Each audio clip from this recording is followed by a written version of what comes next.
Now at 11. Recent utility rate hikes have Indiana's governor saying we can't take it anymore. Tonight we're digging into his plan to help Hoosiers facing rising electric bills. Plus COVID confusion.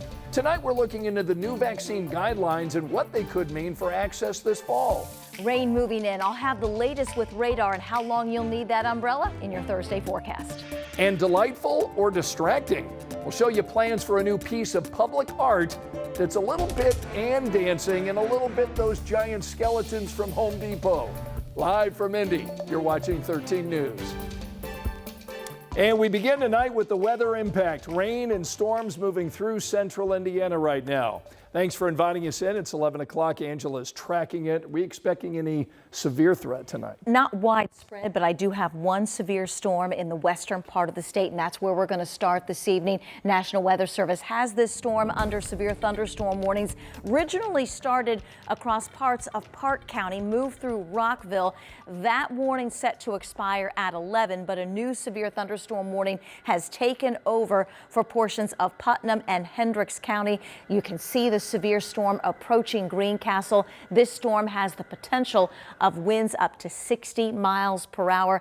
It will expand the view. The severe thunderstorm warning goes until 11:15. We also have a couple of stronger cells just to the south and west into Brazil. This is all part of a line of some much needed rain that will continue to move from west to east across the state over the next couple of hours. Again, not widespread severe weather, but a few of these storms may contain some severe wind up to 60 miles per hour. All right, Angela, we'll get an update for you in a couple of minutes. And now to a push from Indiana Governor Mike Braun to put an end to increasing electric bills across Indiana. The governor appointed a new state official to lead that effort. Our Brandon Schaff joins us in studio tonight to help explain how this could help us. Brandon? Yeah, good evening, Scott. So Citizens Action Coalition tells me that Hoosiers saw their average electric bill increase by at least $26 a month year over year. Governor Braun making it clear today that ratepayers have seen enough. Governor Mike Braun announcing in a statement on Wednesday that Abby Gray will lead the effort to, quote, ease the burden on ratepayers, end quote, after consistent utility rate increases. He tasked the Office of the Utility Consumer Counselor, which advocates for ratepayers, with evaluating utilities' profits and other cost savings measures. Affordability is at a crisis point when it comes to our electric utility bills. Ben Inskeep with the Citizens Action Coalition says that it's a statewide issue, especially in Northwest and Southwest Indiana. A CAC analysis looked at the last 20 years of electric bill hikes in the state. And what we found is over the past year, electric utility bills for our 5 big investor-owned electric utilities have gone up more than at any other point in the last 20 years. This comes as AES Indiana filed a regulatory rate review with the IURC in June to increase monthly rates by $21 in 2 phases for residential customers using 1,000 kilowatt hours per month. In a statement, they say in part, quote, the regulatory rate review process with the IURC ensures transparency around the investments we're making to build a more resilient energy future and demonstrates our commitment to delivering long-term value to our more than 530,000 customers. If approved, AES Indiana anticipates to remain among the lowest rates of any investor-owned utility in Indiana, end quote. Inskeep says that it's encouraging to see Braun emphasizing affordability as a key issue, but wants to see him follow through with action. And we also need to make sure the governor communicates his affordability message to the actual regulators that he's going to appoint to serve on our Utility Regulatory Commission. Those individuals are going to have the final say on electric utility bill increases.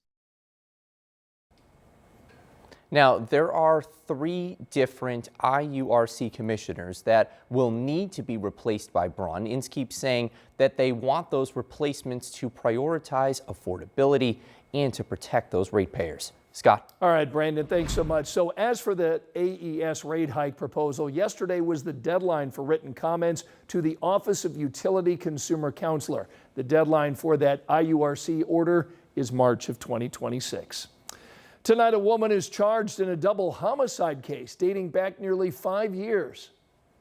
We have 2 families that were ripped apart by these homicides, and they're still grieving with this. They'll still be putting the pieces together with the tragedy that occurred and where they lost their loved one.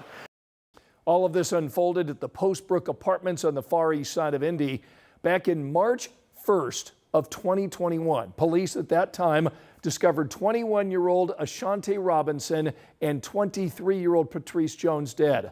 The women shot nearly 10 times. Now, new court documents are shedding light on what happened that evening. They say surveillance video shows 25-year-old Tatija Davis driving the two shooters to and from the apartments.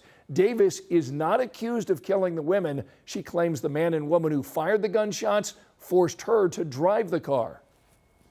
So we were able to look through forensic evidence, both physical forensic evidence and digital forensic evidence, and get a new set of eyes. That detective can go through and listen to past interviews and have new witness interviews as well. Davis is due to make her first court appearance tomorrow morning. She's facing 2 counts of murder. Right now, she is the only person charged in this case. Police would not provide any other details about this ongoing investigation. Tonight, police here in Indianapolis are looking into 3 shootings that played out over 5 hours, beginning last night and ending early this morning. 1 person was killed, 5 others injured. All of this starting around 10 last night near 13th and MLK. The coroner tonight confirming the 25-year-old Isaac Duncan died in that shooting. Police say he was found in a car. Tonight, we're working to learn what led to that shooting. Now, less than 20 minutes later, 3 men were shot near 34th and Sherman. All 3 are in critical condition. Witnesses told officers 3 people were shooting and then ran away. We're told police are still looking for them tonight. And 1 man and a woman are now recovering from a shooting that took place near 10th and Midhofer on the far east side of Indianapolis. Police believe the 2 were targeted overnight, but have not released any suspect information. A federal grand jury in Washington just declined to indict an Indiana woman who's accused of threatening President Trump on social media. A chief district judge ordered Natalie Jones released on home detention. The U.S. Attorney's Office for the District of Columbia accused Jones of calling Trump a terrorist and a Nazi in a voluntary interview with the Secret Service. They say she made threatening posts on social media. Jones was arrested after a march in Washington, D.C. last month. At the time, she said she had no desire to harm the president. A man is dead tonight after a crash on the south side of Indianapolis. Tonight, police are confirming 2 other people were injured around 3 this afternoon along Madison Avenue. Investigators say that wreck involved a pickup truck and an SUV. Police say the SUV lost control and then crashed into the truck. The driver in the SUV died. A passenger in the SUV and the driver of the truck were both said to be stable. Police don't believe anyone was impaired. Well, tonight we're taking a closer look at a massive investment in Indiana students. Nearly $30 million split between 494 schools for safety initiatives. So we're talking about things like technology, support services, bullying prevention, and school resource officers. Those officers get the bulk of the money, $19 million. So tonight I want to give you a look at the places getting most of that funding. Schools here in Marion County getting more than $3 million. Lake County got $1.6 million. Hamilton and Allen counties will get more than $600,000 each. The largest amount an individual school or school district received was $92,500. 22 places here in Marion County are getting that amount. Lake County has 13, followed by Hamilton and Allen. The Indiana Department of Homeland Security organized this grant program.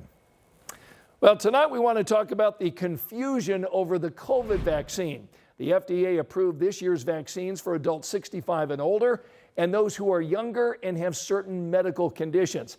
Well, that is sparking concerns that it may limit access. Our Logan Gay has been talking with healthcare professionals about these recommendations. What used to be a straightforward and standard process has become a bit more complicated for many people. The COVID-19 vaccine was once available at no cost to anyone who wanted one. It is now seemingly only available for those who qualify or who can pay for it. Earlier this year, Health and Human Services Secretary Robert F. Kennedy Jr. fired the members of the CDC Advisory Committee on Immunization Practices. The group develops recommendations on how to use vaccines, but the executive vice president of the Indiana Pharmacy Association, Darren Cummington, says the new members haven't weighed in yet. Well, ACIP hasn't yet set those guidelines for these new vaccine approvals for COVID. And so if a pharmacy is relying under the legal authority of the health commissioner's order, they're probably waiting until those guidelines are established or otherwise requiring a prescription in the meantime. The shots can cost $150 or more without insurance. The big question is who's going to be responsible for paying? Covington says that's up to insurance companies. Now that FDA has changed that, it's not yet clear if all insurance companies are going to cover the vaccine if you don't fall into one of those two groups.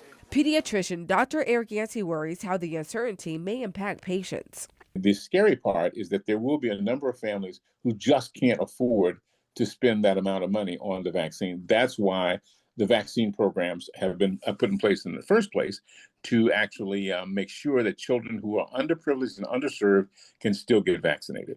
Regardless, he suggests all Hoosiers do what they can to make sure they can get the vaccines they need. That was Logan Gay reporting for us. Health experts say, here's the main message. If you want the COVID vaccine, you can get it. You may need a prescription first. They say the first step is to talk to your doctor and make sure that you go over what his or her plan is for you. This is Mark Zuckerberg, the billionaire founder of Facebook. And this is Mark Zuckerberg, the Indiana attorney, tonight suing the parent company of Facebook. So I don't know how else to get their attention. Tonight, the lawyer explains why he's taking legal action as he finds out exactly what's in a name. Rain tonight, cooler tomorrow. I'll have your Thursday forecast. I like the artwork. It'll be nice to have it lit up. I think a different spot could be better. Tonight, this 30-foot tall guy is inching closer to installation. We'll be breaking down the plans for a new piece of art making waves in Broad Ripple.